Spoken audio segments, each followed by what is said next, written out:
Intro to Algebra. Make sure you've got your notebook out to take notes. We're going to talk about graphing systems of inequalities, which is what you've worked on a couple of times throughout the past few days. Okay, let's start with this one, just graphing an inequality. Now, we've got a couple of steps we're going to do. First, we're going to graph the regular line. Instead of y is greater than negative 2x plus 5, we're going to graph the line y equals. In this case, we're going to choose to use a dotted line because this less than tells us that everything on the line is not a solution. So when I go to draw my line, it has a y-intercept of 5 and a slope of negative 2. And remember to make that a dotted line. Now we have to decide which side of the line to shade on. And it says choose a test point that's not on the line. Often 0, 0 is a great test point because it's really easy to plug in. So I end up with 0 is greater than 5. Now that is not true. That's false. So I'm going to shade not on the side with 0, 0. I'm going to shade on the other side because I know I want 0, 0 to be not in the shaded part because it's not a solution. Sometimes you'll get an inequality that's in standard form and it's the same process, but remember that it's easiest to graph here with x and y intercepts.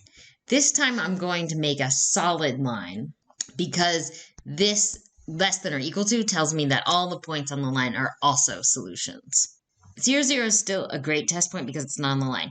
If it were on the line, I would choose a different point, but I'll go ahead and choose 0, 0 again because it's easy to plug in and see if it makes this inequality true or not. This time it does make the inequality true, so I'm going to shade the side that has 0, 0 on it, and that's all a part above. This time we have to write the inequality that matches this graph.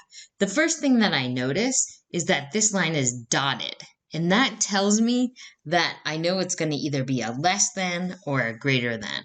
I'm going to write the equation of the line. I'm going to write y equals, it looks like my y-intercept is right here at negative 1. And then what's my slope? It seems like my slope is going up 2 over 3, so 2/3 x. So that's the equation of the line, but now I have to write the equation of the inequality. It seems like this is shaded above. So that gives me a hint that this is going to be y is greater than 2/3 x minus 1. And I could also plug in 0, 0 and make sure that works. That's true, so I have the correct shaded part. Here is my inequality that matches this graph. All right, this time we've got to graph this system of equations. This inequality sign tells me that this one's going to be solid, and the other inequality sign is going to be dotted. Okay, let's do the purple one first. I can tell that if I test 0, 0 here, I can tell that's false, so I'm not going to shade the side with 0, 0. You might also notice that when we're in slope-intercept form, this is y is greater than, so I'm going to shade the above side. And that works great in slope-intercept form. In standard form, you really do have to be careful. So to graph this standard form line, I'm going to use x and y intercepts. So again, for this one, when I test the point 0, 0, I see that it is not a solution. Now, where are the actual solutions to this system? They're where the green and the purple overlap. I'm going to go ahead and shade just the part where the solution is for the whole system. And it's where both of these systems had solutions, right? The directions also tell us to list 2 solutions. So we can pick any 2 points that are in this shaded area.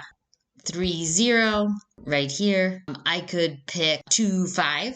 These are solutions because they are in the shaded area for both inequalities. Now we're going to try to write the system of inequalities that matches this graph, and it's just like we did before. We've just got to write equations to match the lines and then convert them to inequalities. Let's start with the red one. Well, I notice this line, if I'm writing the equation of this line, the y-intercept is 5, and it looks like the slope is just up 1 over 1, so that's just going to be x plus 5. It's dotted and shaded below, so I'm going to write this as y is less than x plus 5. Less than because it's shaded below, and it's not less than or equal to because I have dotted. Okay, let's look at the blue. This one is shaded above. It's solid, so I know it's either going to be less than or equal to or greater than or equal to. This has got to be greater than or equal to because it's shaded above. Let me write the equation of the line first. It's got a y-intercept of 0, so I'll put plus 0, but I won't write that my final answer. And then it looks like it goes down 2 over 4, or I can even see it goes down 1 over 2. That's probably a more simplified version. So that's going to be negative 1/2 slope. So my inequality y is greater than or equal to negative 1/2 x. So the two things that I would write in my actual system are this inequality and this inequality. Great. You have practice to do on Khan Academy, and you'll get a chance to really practice some of these skills.